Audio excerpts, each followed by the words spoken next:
Hi, പെട്ടെന്ന് ഉണ്ടാക്കിയെടുക്കാൻ പറ്റിയ ഒരു ബട്ടർസ്കോച്ച് സോസിൻ്റെ റെസിപ്പി ആയിട്ടാണ് വന്നിട്ടുള്ളത്. നല്ല ഈസിയാണ്. പഞ്ചസാരയൊക്കെ ക്യാരമൽ ചെയ്യുമ്പോൾ കരിഞ്ഞു പോകുന്നു അല്ലെങ്കിൽ നന്നായിട്ട് കിട്ടുന്നില്ല എന്നുള്ളവർക്കൊക്കെ ഈസി ആയിട്ട് ചെയ്തെടുക്കാൻ പറ്റും. അപ്പോൾ വീഡിയോ കണ്ടുകൊണ്ടിരിക്കുമ്പോൾ വീഡിയോ ഇഷ്ടമാവുകയാണെങ്കിൽ ഒന്ന് ലൈക്ക് ചെയ്തിട്ട് കാണണേ. ഞാനൊരു പാൻ അടുപ്പത്ത് വെച്ചിട്ടുണ്ട്. ഇതിലേക്കിനി 1/2 കപ്പ് ബ്രൗൺ ഷുഗറാണ് ചേർക്കുന്നത്. നോർമൽ ഷുഗറാണ് എടുക്കുന്നതെങ്കിൽ പഞ്ചസാര ഒന്ന് ക്യാരമലായിട്ട് വേണം ഇതിലേക്ക് ബട്ടറൊക്കെ ചേർത്ത് കൊടുക്കാനായിട്ട്. ബ്രൗൺ ഷുഗറിലേക്ക് അങ്ങനെയൊന്നും വേണ്ട. നമുക്ക് നേരെ ഈ ഒരു ബ്രൗൺ ഷുഗറിലേക്ക് തന്നെ ബട്ടർ അങ്ങ് ഇട്ട് കൊടുക്കുക. ഞാനിവിടെ മെൽറ്റായിട്ടുള്ള ബട്ടറാണ് എടുത്തിട്ടുള്ളത്.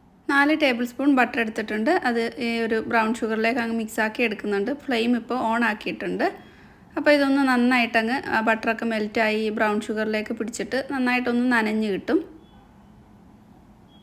അതിലേക്ക് ഒരു 1/2 കപ്പ് ക്രീം ചേർത്തിട്ടുണ്ട്. 1/2 കപ്പ് ബ്രൗൺ ഷുഗറിന് 1/2 കപ്പ് ക്രീമാണ് എടുത്തിട്ടുള്ളത്. ഹെവി ക്രീം ചേർക്കാം, അല്ലെങ്കിൽ വിപ്പിംഗ് ക്രീം ആയാലും കുഴപ്പമൊന്നുമില്ല.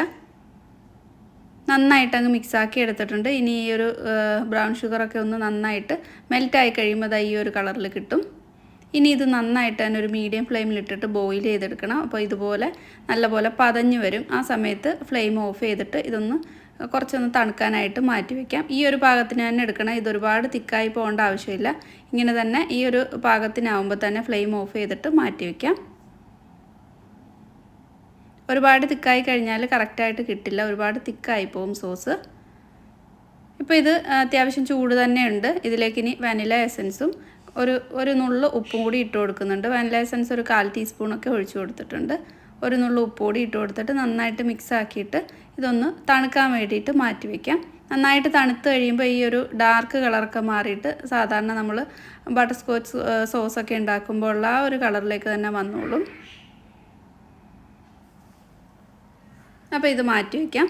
ഇപ്പോൾ ഇത് കുറച്ചൊന്ന് തണുത്തിട്ട് നല്ലൊരു തിക്കായിട്ടുള്ളൊരു കൺസിസ്റ്റൻസിയിലായിട്ടുണ്ട്. കുറച്ചുകൂടി ഇരുന്ന് കഴിഞ്ഞാൽ ഇതിലും ഒന്ന് കളർ മാറിയിട്ട് ഒന്നുകൂടെ തിക്കായിട്ട് വരും. ഇപ്പോൾ ഇത് ചൂടൊന്ന് പോയിട്ടേ ഉള്ളൂ. നല്ല ക്രീമി ആയിട്ട് നമ്മളല്ലാതെ പഞ്ചസാരയൊക്കെ ക്യാരമൽ ചെയ്യുന്ന പോലെ തന്നെയുണ്ട് ഈ ഒരു സോസ്.